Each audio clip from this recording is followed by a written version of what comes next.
بسم الله الرحمن الرحيم. Jasads.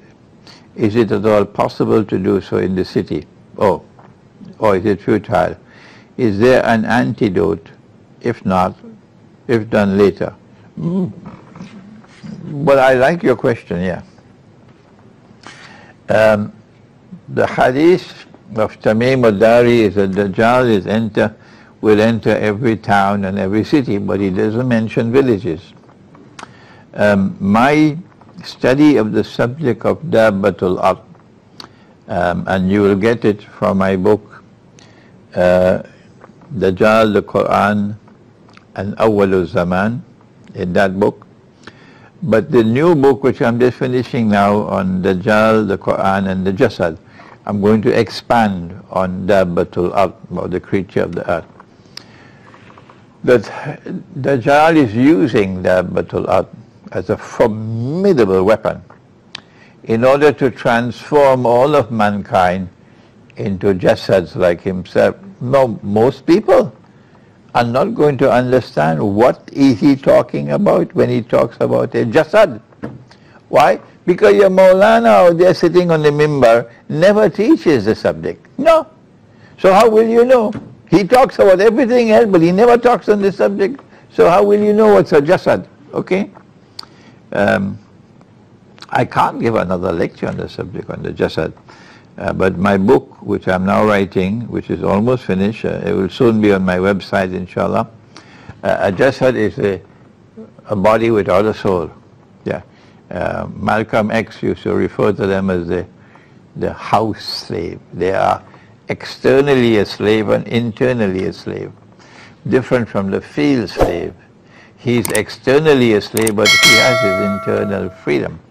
But Dajjal wants to reduce all of mankind to house slaves. That's the Jasad he wants. And he starts with our children. The best protection for your children, number one, is to get them to recite the Qur'an every day in Arabic. How many times must I repeat that? Why does it go through one ear and come out the other ear? What am I supposed to do? I tell you once, I tell you twice, I tell you 3 times. How many times must I repeat it? Why?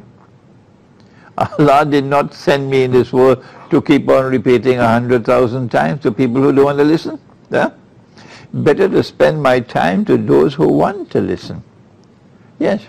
So teach your children to recite the Qur'an in Arabic every day. The best time to recite the Qur'an is in the mornings. And they must recite the Qur'an in this way, that you start at the beginning and you go all the way until you reach the end. Does your Maulana teach you that? Does he ever tell you that? And yet he's a big Maulana. Teach your children to recite the Qur'an from beginning to end. And when you finish, you start again, and when you finish, you start again, and when you finish, you start again. Why don't you tell your Maulana to teach the people this? What's wrong with them? When you constantly recite the Qur'an, you finish the Qur'an at least once a month. This recitation of the Qur'an has shifa in it, healing. And it helps to heal the damage being done by the electromagnetic waves which Dajjal is inundating the world with at this time. From your smartphones and your wireless computers and your laptops and all these things. This electromagnetic waves already is preventing the bees from navigating to be able to make honey. If it's doing that to the bees, you can imagine what it's doing to your children. So this is the first response, we say. Recite the Qur'an for protection from the child. To protect the child's memory. Because once you lose your memory, you cannot think anymore. That's what Dajjal wants to do, reduce you to a Jasad. Yesterday, I met with a 9-year-old child. She was 9 years of age. I said, let me test her memory. I said, here are the names of the first 5 surahs of the Qur'an. I repeated it for her several times. I said, now go, walk, come back. Try to remember, recite for me. She could give me number 1, she could give me number 2. She had difficulty with number 3. After that, she couldn't remember. No, couldn't remember. No matter how long I tried with her, she could not remember these 5 because her memory was already damaged. This is what you have to do. In addition, you should try to ensure that they don't use shoes with a rubber sole. The rubber sole prevents the electromagnetic waves in the body from being grounded into the earth. If you walk barefooted, better. If you have to wear a shoe with a leather sole, it'll go down. And also in salat, when you make sajda, if you make sajda in the proper way, then 7 bones of the body will be grounded. 7. The head, the forehead and the nose is combined as one bone. And then your 2 hands, your 2 knees and your 2 feet.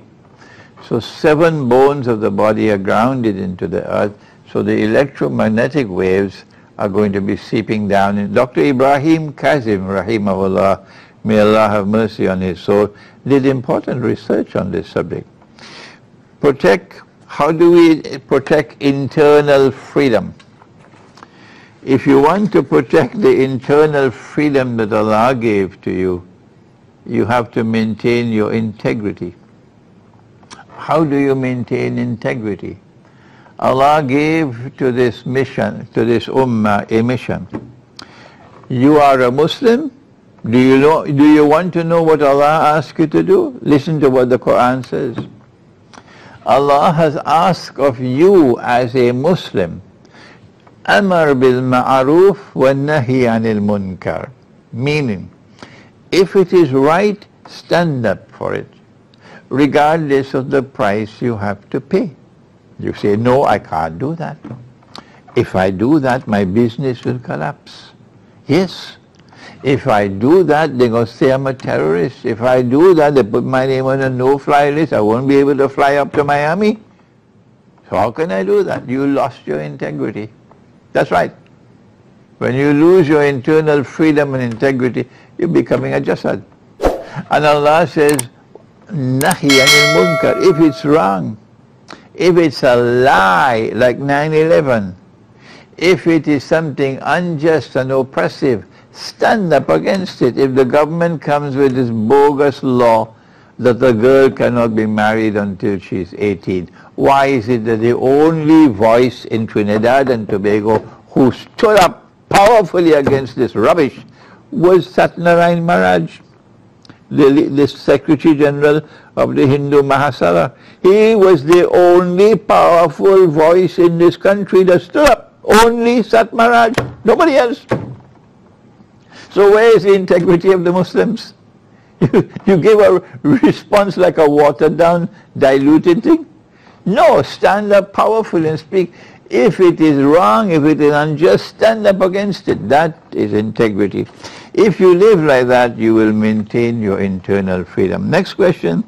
Since Jesus is the Messiah, and he was sent only to the Israelites, and Dajjal's mission is to impersonate the true Messiah, is Dajjal a trial only for the Jews?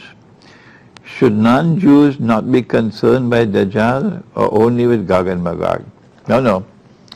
The Prophet ﷺ has told us that Dajjal represents the greatest fitna that all of mankind, not just the Jews, will experience. From the time of Adam ﷺ to the last day, there will be no greater trial for all of mankind than the trial of Dajjal. Will the true followers of Jesus accept Muhammad ﷺ as the last prophet? When Jesus returns, Nabi Isa alayhi salam, then every Christian and every Jew in the world will have to accept that the Qur'an is the word of the one God.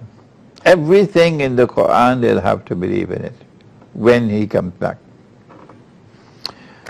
How can we convince our family to see the deception of the world today? There are those whose hearts Allah has sealed.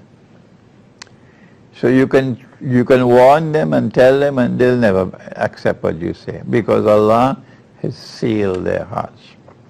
But others whose hearts have not been sealed, you keep on trying. But you must always try with wisdom and in a gentle way to try to get them to understand.